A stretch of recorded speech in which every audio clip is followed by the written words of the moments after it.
السلام علیکم ویورز، آج کے کالم کا عنوان ہے نوحہ بھی مرثیہ بھی۔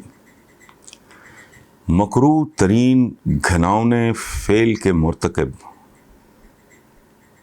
اس 70 سالہ استاد کا چہرہ ٹی وی اسکرین پہ دیکھا تو میں دنگ رہ گیا۔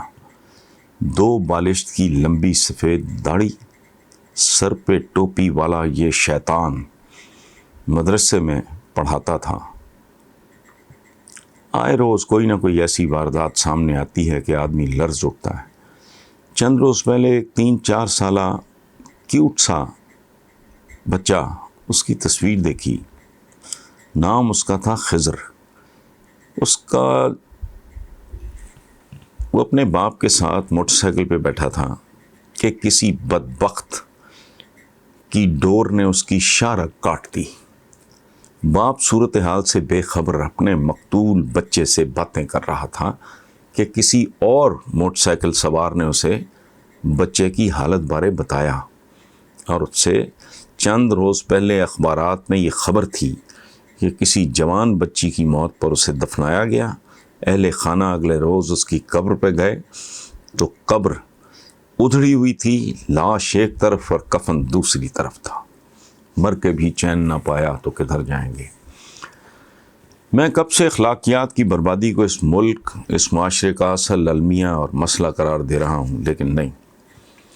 میرا خیال ہے شاید بہت دیر ہو چکی کہ بد کرداری سارے ساؤنڈ بیریئرز توڑ چکی ہے، اور اب اسے ریورس کرنا ممکن نہیں۔ تو سوچتا ہوں ہوا کیا؟ میں نے وہ ملک بھی دیکھے ہیں جہاں کوئی مفت جانا بھی پسند نہیں کرتا۔ کتنے لوگ آپ نے دیکھے ہیں جو سوڈان جیسے ملکوں میں جاتے ہیں۔ 80 کی دہائی میں مڈل ایسٹ کے اتنے چکر لگے کہ مجھے تعداد بھی یاد نہیں، لیکن یہاں کی پاکستان کی دنیا ہی اور ہے۔ کچھ لوگوں کو میری یہ خود ملامتی اچھی نہیں لگتی، لیکن میں اس امید پر بکتا جھکتا رہتا ہوں کہ شاید کبھی کوئی ایسی لہر پیدا ہو جائے جو غلاظت کو کناروں کی طرف اچھال دے، لیکن معاملہ نان سٹاپ ہے، بلکہ اس میں تیزی آتی جا رہی ہے۔ تو مجھ جیسا فارغ گوشہ نشین سوچتا ہے، ہم اس حد تک کیسے گر گئے؟ کیا بر صغیر میں شروع سے ہی ایسے تھے؟ کم تولنے اور ڈنڈی مارنے کی وبا اتنی عام اور راسخ ہو چکی تھی کہ سلاطین دہلی میں سے 2 سلطانوں نے خصوصی سرکاری دستے ترتیب دے کر یہ حکم دیا کہ چھاپے مارو، اور جو دکاندار جتنا کم تولے اس کے جسم سے اتنا ہی گوشت کاٹ لو۔ کچھ عرصہ پہلے 1917 میں، یعنی 100 سال سے زیادہ وقت ہو گیا ہے، جمیل حیدر زیدی مرحوم کا لکھا ہوا بڈولی کا مرثیہ میری نظر سے گزرا۔ 100 کچھ سال پہلے دریائے جمنا کے کنارے بڈولی نام کا یہ قصبہ آج بھی آباد ہے۔ بھارتی ضلع مظفر نگر کی تحصیل کینانا کی حدود میں واقع یہ علاقہ بہت سرسبز اور شاداب ہے، جس کی زیادہ تر آبادی اس وقت سادات پر مشتمل تھی۔ 1917 میں شدید سیلاب سے متاثر ہو کر زیدی مرحوم نے یہ مرثیہ لکھا، جس سے 100 سال پہلے کے اس معاشرے کی جھلکیاں واضح طور پہ دیکھی جا سکتی ہیں۔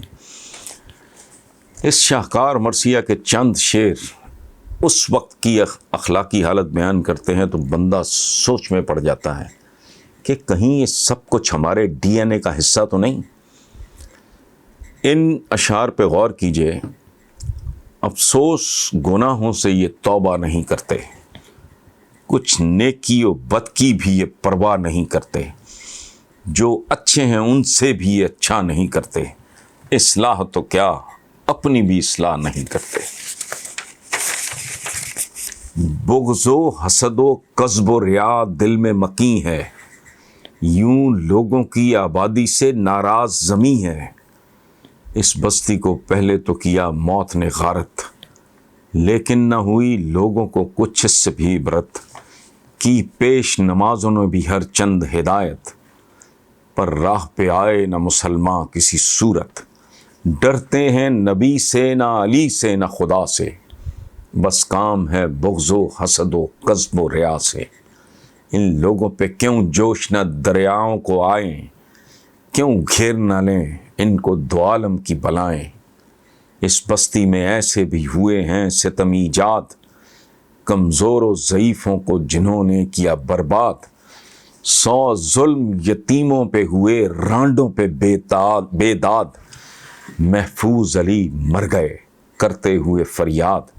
جائز نہیں اسلام میں رانڈوں کا ستانا، پر کچھ نہیں لوگوں کی شقادت کا ٹھکانہ۔ وہ رات کو رضیہ کا مکان لوٹنے جانا، وہ چوری کا کرنا وہ نقب گھر میں لگانا۔ اور قارئین ایک بات میں آپ کو بتا دوں کہ رانڈوں کا مطلب یہ جس کو ہم جو لفظ استعمال کریں، بیوہ، ایک رنڈی عورت۔ سو قارئین یہ اس مرثیہ کی چند دیکھ کے، زہریلی دیکھ کے صرف چند دانے ہیں، پورا مرثیہ پڑھنے کے بعد عقل ٹھکانے آ جاتی ہے اور بندہ سوچتا ہے کہ کیا بر صغیر میں ہم شروع سے ہی ایسے تھے، ہم سے مراد مسلمان؟ اور اگر ایسا ہے تو اس کی وجوہات اسباب جاننا بہت ضروری ہے، کیونکہ مرض کی تشخیص کے بغیر تو کوئی مسیحا بھی اس کا علاج نہیں کر سکتا۔ کون اور کتنے فیصد تھے جنہوں نے اسلام قبول کیا اس بر صغیر میں؟ کتنے تھے؟ کون تھے؟ اور ان میں جو آج ہم مسلمان ہیں، بر صغیر، بنگلہ دیش، ہندوستان، پاکستان،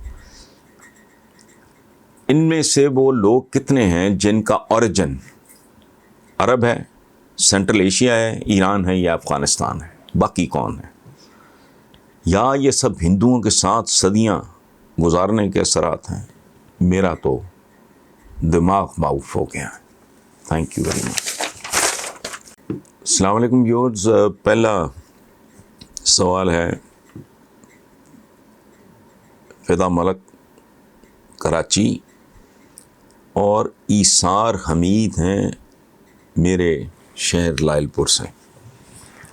چونکہ ایک ہی سوال ہے تو اس کو کلب کر دیا گیا ہے، دونوں نے ملتا جلتا سوال ہے کہ بلاول بھٹو نے کہا ہے کہ پی ٹی آئی کی حکومت میں اضافہ ہوا ہے مگر صرف گدوں کا۔ میں آپ سے جاننا چاہتا ہوں کہ جب پیپلز پارٹی کا دور حکومت تھا تب حالات تو اس سے بھی بدتر تھے۔ پیپلز پارٹی نے اپنے دور حکومت میں گڈ گورننس کا مظاہرہ نہیں کیا، تو آج کس منہ سے یہ عمران حکومت پہ باتیں کر رہے ہیں؟ ہم سن رہے ہیں کہ عمران حکومت اکانومی کے مثبت اشارے دے رہی ہے، مگر بلاول بھٹو کا بیان ہے کہ بجٹ معاشی حملہ ہے اور ترقی کے سارے اشارے جھوٹے ہیں۔ آپ اس صورتحال کو کیسے دیکھتے ہیں؟ فدا ملک صاحب اور ایثار حمید صاحب، پہلی بات تو یہ ہے کہ جو گدھے کو گدھا سمجھتا ہے وہ خود سب سے بڑا گدھا ہے۔ ہم وہ لوگ ہیں جہاں پارٹیوں کے نشان کیا ہوتے ہیں؟ شیر، بگیاڑ، چیر پھاڑ کرنے والا، تیر زخمی کرنے والا۔ ایسے احمقوں کو یہ بیان میرا خیال فضل الرحمان صاحب نے بھی دیا تھا کہ پاکستان میں گدھوں کی تعداد بڑھ گئی ہے۔ اور بے وقوفو، گدھا سمبل ہے محنت کا۔ اس وقت جو حکومت میں ہے، اقتدار میں ہے جو پارٹی، سپر پاور امریکہ میں، اس کا نشان گدھا ہے۔ عزت کرنا سیکھو۔ بلاول صاحب، آپ تو باہر کے پڑے ہوئے ہو، آپ کو یہ عقل اور تمیز نہیں؟ وہاں گدھا سمبل ہے کس بات کا؟ کم سے کم لینے کا اور زیادہ سے زیادہ دینے کا۔ اور ان کی دوسری جو پولیٹیکل پارٹی ہے، 2 مین اسٹریم پارٹیز ہیں امریکہ میں، اس کا نشان ہے ہاتھی۔ اس کا گوشت کوئی نہیں کھاتا، وہ بھی بار برداری کے۔ اور ایک بات یاد رکھنا، وزیر ہے وزر سے، بوجھ اٹھانے والا، ملک کھانے والے نہیں، تو لتیاں جھاڑنے والے نہیں، بدماش نہیں، لٹیرے نہیں، بچے بیرون ملک سیٹل کرنے والے اور بیرون ملک جائیدادیں اور اولادیں رکھنے والے لوگ نہیں۔ سو گدھوں کی عزت کرو. ہماری دنیا اس لیے پسماندہ اور گئی گزری ہے کہ ہم یہاں الو کو بے وقوفی کی علامت سمجھتے ہیں، حماقت. ویسٹ میں الو وزڈم کی، دانش کی علامت ہے. اپنا اور ان کا فرق دیکھ لو، بات سمجھ آ جائے گی. اچھا، دوسری بات جو انہوں نے کی کہ جی عمران حکومت اکانومی کے مثبت اشارے دے رہے، مگر بلاول بھٹو کا کہنا ہے کہ بجٹ معاشی حملہ ہے. بجٹ بالکل معاشی واشی مجھے نہیں پتا، حملہ ہے اس بات کا کہ اکانومی ملک کی سنبھل رہی ہے اور اسی لیے ان سب کو موت پڑ رہی ہے. یہ انتہائی خوف زدہ ہیں. یہ جتنے بھی لوگ ہیں، جتنا روایتی پولیٹیشن ہے اس ملک کا سب خوف زدہ ہے، سہما ہوا ہے، ڈرا ہوا ہے کہ اگر عمران نے وقت پورا کر لیا تو ٹیبلز ٹرن ہو جائیں گے. اس کے بعد ان کا انجام سوائے سیاسی قبرستانوں کے کچھ بھی نہیں ہے. چونکہ یہ لوگ کوئی شرم، کوئی حیا، کوئی غیرت نام کی چیز ہی نہیں. کہ تم نے اشروں حکومت کی، پیپلز پارٹی نے، تم ملک لے کے کہاں گئے؟ یہ پی ٹی آئی والے بھی بے وقوف لوگ ہیں. آج تک یہ لوگوں کو نہیں سمجھا سکے کہ جس دن یہ حکومت میں آئی یہ ملک کھڑا کہاں تھا. اور یہ پرانی بات ہے. چودھری محمد علی ایک ہوتے تھے، ہمارے وزیر اعظم بھی رہے ہیں، اس سے پہلے فائنانس منسٹر، انہوں نے پور مینس بجٹ دیا تھا. ان کی پریڈکشن ہے کہ اس ملک میں اگر قرضوں کا کلچر چل نکلا تو وہ وقت دور نہیں جب قرض ادا کرنے کے لیے بھی قرض لینا پڑے گا. عمران خان کو جو پاکستان ملا وہ یہی پاکستان تھا. اس لیے بہرحال اللہ کو اگر رحم آ گیا اس ملک پہ تو معاملات ٹھیک ہو جائیں گے. اگر دوبارہ انہی ٹھگوں کے بس میں چلا گیا ملک تو پھر ہم تو جلدی گزر بسر ہماری ہو جائے گی. ہماری عمریں ایسی ہیں، نسلوں کو بھگتنا پڑے گا، تاوان دینا پڑے گا. نام ہے ہمارے محترم دوست کا اورنگزیب قائم خانی. وہ کہتے ہیں کہ آپ حسن صاحب، آپ امام مہدی کے بارے میں کچھ بتائیں آج کل سوشل میڈیا پہ. وہ خدا کا واسطہ اورنگزیب قائم خانی صاحب، یہ ان چیزوں پہ مت اپنی انرجی ضائع کریں. اپنی سوچ اور فکر کنسٹرکٹیو کاموں کے لیے. ویسٹ کو نہیں پرواہ، وہ سر پھینک کے لگے ہوئے. امام مہدی نے اگر آنا ہے تو آپ سے پوچھ کے نہیں آنا، ٹھیک ہے، آپ کی اجازت سے نہیں آنا، جو کرنا ہے آپ سے پوچھ کے نہیں کرنا. او بھائی، موت اگر آنی ہے تو اس کے چکر میں ہاتھ پاؤں چھوڑ کے بیٹھ جاؤ. جو ہمارے حصے کا کام ہے اس پہ پوری انرجی، پوری طاقت، پوری توجہ، پورا فوکس آپ کا ہونا چاہیے. ویسٹ کو تو کوئی پرواہ نہیں. چائنیز تو نہیں سوچ رہا ہے سر پکڑ کے بیٹھے کہ یہ امام مہدی نے آنا ہے کہ نہیں آنا. وہ بھی آئیں گے تو آ جائیں گے. کام کریں، اپنی پریارٹیز کا، اپنی ترجیحات کا تعین کریں. یہ ہیں ہمارے چند دوست، میرے تو بہت ان کا پیار محبت کا تعلق ہے. وہ ان کے آپ سن لیں اس موضوع پہ کالم. ڈاکٹر شاہد مسعود، وہ دجال اور یہ وہ اس طرح کی باتیں انہوں نے سمجھائی ہیں، لوگوں کو بتایا ہے. میں پریکٹیکل سا آدمی ہوں.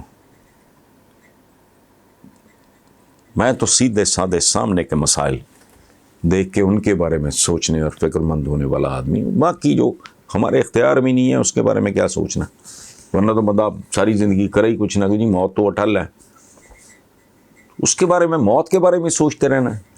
جب تک زندگی ہے کنسٹرکٹیو کام کرو، تعمیری کام کرو، خوبصورت کام کرو، اعلیٰ کام کرو، پرفارمنس دو، اپنے ارد گرد کو دو، اپنے ملک کو دو، اس دنیا میں کنٹریبیوٹ کرو. اس بات سے انہوں نے کہا ہے کہ جی ڈاکٹر طاہر القادری نے عمران خان کو بزدل وزیر اعظم قرار دیتے ہوئے کہہ دیا کہ اگر ثانیہ ماڈل ٹاؤن میں انصاف نہ ملا تو وہ اسلام آباد کا رخ کریں گے. میں آپ سے جاننا چاہتا ہوں کہ طاہر القادری تو عمران خان کو اپنا کزن قرار دیتے تھے، تو کیا طاہر القادری ایک مرتبہ پھر اسلام آباد کا رخ کریں گے اور پھر بھاری رقم لے کے کینیڈا روانہ ہو جائیں گے؟ آپ کا آخری جملہ تو نیاز الحسن صاحب کچھ عجیب سا ہے، لیکن بہرحال سیاست میں تو باپ بیٹا نہیں ہوتا، سیاست میں تو بھائی بھائی نہیں ہوتا، کزن تو بہت دور کی بات ہے۔ ہمارا بڑا اتنا مذہبی جناب حضرت اورنگزیب عالمگیر، باپ کو اندر کر دیا، بھائی سارے مار دیے، بھتیجے سارے مار دیے۔ اس سے پہلے بابر جب چھوٹی عمر میں، ظہیر الدین بابر مغلیہ سلطنت کا بانی، بہت چھوٹی عمر میں جب یتیم ہوا تو کیا کیا؟ اس کے سسر سے لے کے اس کے چچاؤں تک نے اس کے ساتھ کیا کیا؟ دربدر کر دیا اس کو۔ اس کے بعد اس کے بھائیوں نے اس کے ساتھ کیا کیا؟ جب بابر رخصت ہو گیا تو ہمایوں کے ساتھ یہ ہندال، عسکری، یہ مجھے تو ان کے پورے نام بھی نہیں یاد آتے، ایک ہندال تھا، ایک عسکری تھا، ایک کامران تھا لاہور کی، ان میں جو کامران کی برادری، وہ ان سب نے ہمایوں کی زندگی عذاب کر چھوڑی۔ اس کے بیٹے کو اکبر کو انہوں نے گروی رکھ لیا، یرغمال بنا لیا جب وہ ایران بھاگا بیچارہ۔ باقی سب نے کیا کیا؟ صفویز نے ایران میں کیا کیا؟ آٹومن امپائر جسے ہم خلافت عثمانیہ، حالانکہ اللہ معاف کرے خلافت کا تو ان کے لیے لفظ ہی نہیں استعمال کرنا چاہیے، سلطنت عثمانیہ کہیں وہ اچھا ہے۔ ان لوگوں کے درمیان قانون تھا کہ جس بچے کو تخت اور تاج یا جو بھی ہے ملنا ہے، جو جانشین ہے، اس کے علاوہ سارے بچے مار دو۔ بچے اپنے، لاجک ان کی یہ تھی کہ وہ آپس میں لڑیں گے تو لوگ مریں گے تو فلانا، تو بننا تو کسی ایک نہیں ہے، اس طرح کی لاجک تھی۔ تو کیا ہے؟ تو یہ آپ کزن کی بات کر رہے ہیں، اقتدار کے کھیل میں کوئی کبھی کسی کا نہ ہوا ہے نہ ہوگا، یہ کھیل ہی ایسا ہے۔ بنو امیہ کے ساتھ بنو عباس نے کیا کیا؟ خود بنو امیہ نے کربلا کے واقعے میں کوئی دشمن باہر کے تو لوگ نہیں تھے، آپس میں ہی تھے۔ اس سے بڑی ٹریجڈی بنی نوع انسان کی تاریخ میں موجود ہی نہیں ہے۔ اس کے بعد کیا ہوتا رہا؟ سلاطین کے بایزید یلدرم کو برباد کر دیا میر تیمور نے یہاں سے وہاں جا کے، وہ بھی مسلمان تھا، وہ بھی مسلمان تھا، تو اس لیے چھوڑیں، کزن تو کوئی رشتہ ہی نہیں ہے۔